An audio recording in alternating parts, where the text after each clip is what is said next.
ಇನ್ನು ಬೆಂಗಳೂರಿನಲ್ಲಿ ಪುಂಡರ ಹಾವಳಿ, ಏರಿಯಾದಲ್ಲೂ ಪುಂಡರ ಹಾವಳಿ. ಪುಡಿ ರೌಡಿಗಳು ಏರಿಯಾದಲ್ಲಿ ಹವಾ ಮೇಂಟೈನ್ ಮಾಡಬೇಕು ಅಂತ ಸುಮ್ಮನೆ ಯಾವುದೋ ಅಂಗಡಿ ಮುಂದೆ ಹೋಗಿ ಗಲಾಟೆ ಮಾಡೋದು, ಹೋಟೆಲ್ಗೆ ನುಗ್ಗಿ ಹೊಡೆಯೋದು. ಇಲ್ಲೂ ಕೂಡ ಅದೇ ರೀತಿ ಘಟನೆ. ಹೋಟೆಲ್ಗೆ ನುಗ್ಗಿ ಸಿಬ್ಬಂದಿಗೆ ಹಿಗ್ಗಾಮುಗ್ಗ ಹೊಡೆದಿದ್ದಾರೆ. KR ಪುರಂನ ಉಡುಪಿ ಹೋಟೆಲ್ನಲ್ಲಿ ನಡೆದಿರ್ತಕ್ಕಂಥ ಘಟನೆ ಇದು.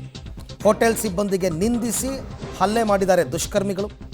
ಪೊಲೀಸರಿಗೆ ಏನಾದ್ರು ದೂರು ಕೊಟ್ಟರೆ ನಿಮ್ಮನ್ನು ಉಳಿಸಲ್ಲ ಅಂತ ಧಮಕಿ ಬೇರೆ ಹಾಕಿದ್ದಾರೆ. ಪುಂಡರ ಬೆದರಿಕೆಗೆ ಹೆದರಿ ಪಾಪ ಹೋಟೆಲ್ ಮಾಲೀಕರು ದೂರು ಕೊಟ್ಟಿಲ್ಲ. ನಿಮ್ಗೆ ಈಗೆಲ್ಲ ಬಿಡಿ, ಎಲ್ಲ ಕಡೆ CCTVಗಳಿದೆ, ಫುಟೇಜ್ ಸಿಕ್ಬಿಡುತ್ತೆ. ಬಟ್ ನೋಡಿ ಅವರ ಕಾರಣ ಏನು, ಯಾಕೆ ಗಲಾಟೆ ಮಾಡಿದ್ರು, ಯಾಕೆ ನುಗ್ಗಿದ್ರು. ಸೀದಾ ಬರ್ತಾರೆ, ಲಾಂಗು ಮಚ್ಚು ಅಂತ ತಂದಿರ್ತಾರೆ, ಕೈಗೆ ಸಿಕ್ಕಿದ ವಸ್ತುನ ಹೊಡೆದಾಕ್ತಾರೆ, ಗಾಜು ಗೀಜು ನೋಡಲ್ಲ. ಹೆದರ್ಕೊಂಡು ಜೀವನ ಮಾಡಬೇಕಾದ ಪರಿಸ್ಥಿತಿ. ಯಾಕೆಂದರೆ ಪೊಲೀಸರ ಭಯನೇ ಇಲ್ಲ ಒಂಚೂರು ಕೂಡ ಇವರು ಯಾರು. ಹೋಟೆಲ್ಗೆ ನುಗ್ಗಿ ಸಿಬ್ಬಂದಿ ಮೇಲೆ ಆ ಪುಡಿ ರೌಡಿಗಳು ಅಟ್ಯಾಕ್ ಮಾಡಿದ್ದಾರೆ. ಅದರ CCTV ದೃಶ್ಯಗಳನ್ನ ತಾವು ನೋಡ್ತಾ ಇದ್ದೀರಾ. ಪೊಲೀಸರಿಗೆ ತಿಳಿಸ್ಬೇಡಿ, ಕಂಪ್ಲೇಂಟ್ ಕೊಟ್ಟರೆ ಮುಗಿಸ್ಬಿಡ್ತೀನಿ ಅಂತ ಹೇಳಿದ್ದಕ್ಕೆ ಹೆದರ್ಕೊಂಡು ಪಾಪ ಅವರು ಕಂಪ್ಲೇಂಟ್ ಕೂಡ ಕೊಟ್ಟಿಲ್ಲ.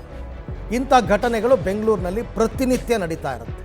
ಕಾಂಡಿಮೆಂಟ್ಸಿಗೆ ನುಗ್ಗೋದು, ಸಿಗರೇಟ್ ಕೊಟ್ಟಿಲ್ಲ ಅಂತ ಗಲಾಟೆ ಮಾಡೋದು, ಟೀ ಕೊಟ್ಟಿಲ್ಲ ಅಂತ ಗಲಾಟೆ ಮಾಡೋದು, ಲೇಟಾಗಿ ಸರ್ವ್ ಮಾಡಿದ್ರಿ ಅಂತ ಗಲಾಟೆ ಮಾಡೋದಕ್ಕೊಂದು ಕಾರಣ ಬೇಕಲ್ಲ, ಗಲಾಟೆ ಮಾಡೋದು. ಏರಿಯಾದಲ್ಲಿ ನಮ್ಮ ಹವಾ ಮೇಂಟೈನ್ ಮಾಡ್ತೀವಿ ಅಂತ ಭ್ರಮೆನಲ್ಲಿರ್ತಕ್ಕಂಥ ಜನ.